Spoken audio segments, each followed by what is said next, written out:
Warhammer 40,000 Battle Sister takes place in the far-future dystopian war-saturated universe of Warhammer 40,000. Apparently it's some kind of tabletop role-playing game thing with a ton of tiny paintable figurines. I know nothing about it, but I didn't need to, and neither will you. Battle Sister VR for Oculus Quest gives you enough exposition to get the gist, and enough story to make you feel like it's more than a zombie wave shooter.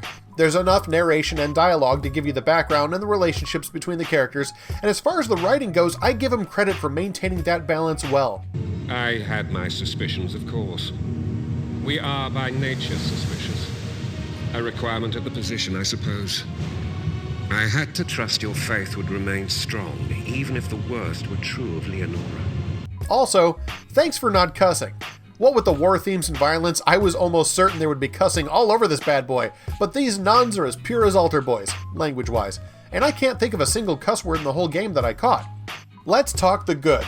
The design is fantastic. I love the combination of sci-fi, fantasy, space battle, dystopian future, and Catholic medieval Gothic styles. The weapons and costumes are gorgeous. The colors and styles make the characters and their personalities almost tactile. You can feel the mindless evil in these evil mutants, and you can see the stoic, selfless heroism in our team of heroes. The design tells you a lot, and it's fantastic. The sets are amazing, and this game does something very well, which I complained Star Wars Tales from the Galaxy's Edge did poorly, and that's making the setting diverse. Every part of this game is clearly in the same game, with complete continuity, but the settings are each entirely unique, making you feel like you've traveled to different places as the story progresses.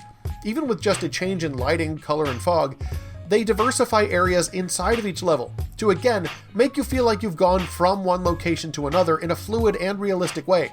Interiors and exteriors are used equally and equally well. By the end of this game, you feel like you have been to a lot of different places in this universe. The diversity of weapons is also really good. There are a handful of weapons such as a fire sword and an axe, which you wield at different times, and different kinds of guns and a flamethrower. The guns can run out of bullets, and so finding more ammo was a worthwhile task made necessary by the sometimes overwhelming number of enemies. But the mechanics were forgiving enough to let you carry a ton of ammo of various kinds, so you didn't have to worry about storage.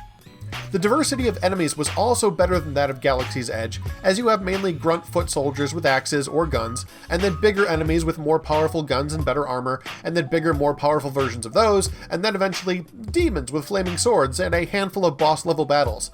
It wasn't just the same 3 bad guys over and over and over. Even though in a sense it kind of was. The game balances economy with diversity very well for a satisfying collection of enemies. Your character also has several skills that come in handy. Aside from your skills with a sword and your guns, you have what are called faith powers, what we in Star Wars call force powers.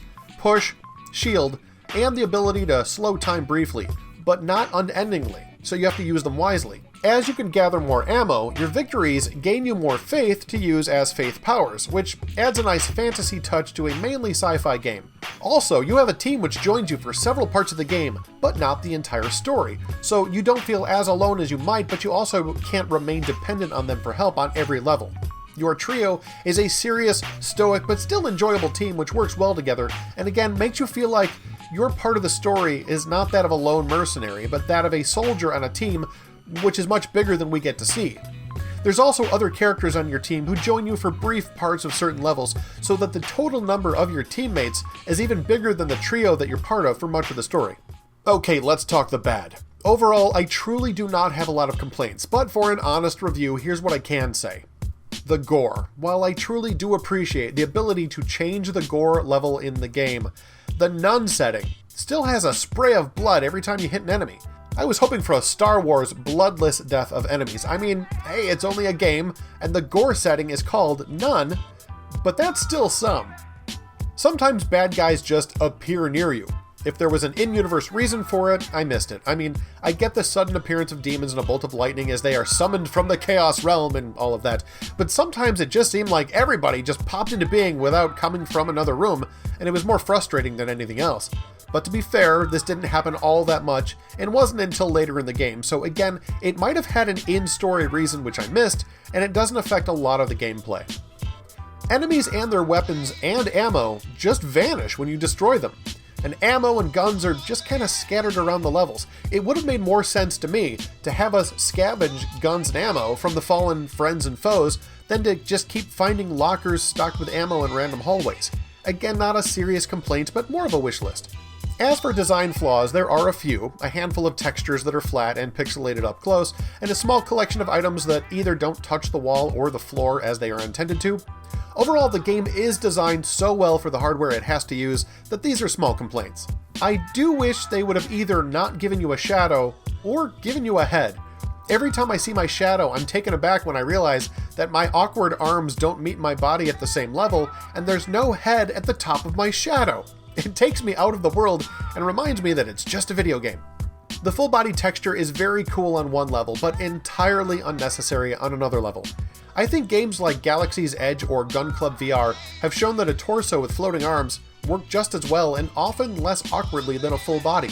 The legs are more funny than anything else, and when I look down, it again seems more cartoony and out of place than if I were to see no legs at all. And not to nitpick, but the color of the interior of the other characters' mouths should have been darker. Props to them for animating the mouths as they speak. It's well done, but because the inside of their mouth is colored as they are exterior features, it feels like they have a light in their mouth or that their faces are somehow transparent. It's distracting in an otherwise well-designed and animated human face. The hand grenades are hard to use and often make no noise at all. They require both hands and seem to be far too weightless, flying much farther than would reasonably be wanted by a player. In close quarters, they take too long to detonate, and I tossed one into a hallway only to have the enemy step over it, walk into the room, shoot me in the face, all before the grenade went off. There are also a small handful of things that get set up only to remain fairly unnecessary. In the second level, there is a biosignature scan which lets you into the room you're to be sleeping in, and the technology never comes back for any reason. It's a cool design and an interesting idea, but it's essentially pointless. The faith powers are also only needed a very small handful of times, making their inclusion feel secondary, as if they were put in the game after the game was completed, and then when you face an enemy later in the game that would be considered more supernatural, you don't use them to do battle, but rely on your sword. There could have been a better integration of the powers without making you into a Jedi. Just like in Galaxy's Edge, the enemies have far too limited banter. You hear the same lines about blood and the galaxy burning over and over. And frankly, I think it would have been worth it to record different lines to make it seem like you were facing different factions within the enemy army instead of clones of the same mutant troops. In conclusion, because I am a Star Wars nerd and have never heard of Warhammer before, Galaxy's Edge has a place in my heart and a free pass for shortcomings that this game does not. But in terms of gameplay, this is a better made game in a considerable number of ways. Many of the things I listed as shortcomings of Galaxy's Edge are not weaknesses of this game, and many of the things that it did right, this one does as well. Battle Sister is a fun, dark action game which is beautifully designed, in a universe with enough lore and backstory to give it weight and depth, enough dialogue to let you get to know some of the characters and distinguish between them, and a near-perfect blend of sci-fi and fantasy. The environments, costumes, weapons, and characters are amazing. The gameplay is not horror, but just dark enough to make you worry about jump scares and monsters that you walk with your guns out in front of you. It takes itself seriously, and it offers gameplay at the right level of difficulty to let you take it seriously as well. I have heard people say they can run through the whole game in 3 hours, but I can tell you that it would easily take me twice that much time, at least until I've played through all of it at least a few more times. My first pass took me several days to complete, with around half an hour per section, amounting to probably near 8 hours or more my first time through. Also, there's an additional section which is just wave defense outside of the storyline, and some multiplayer online mode coming soon. My only real complaint would be the demons and the blood, but if you're old enough for these horror elements not to bother you, I think you'll love Battle Sister. It's a lot like Galaxy's Edge for adults. Similar mechanics, similar gameplay style, similar sci-fi fantasy universe far, far away.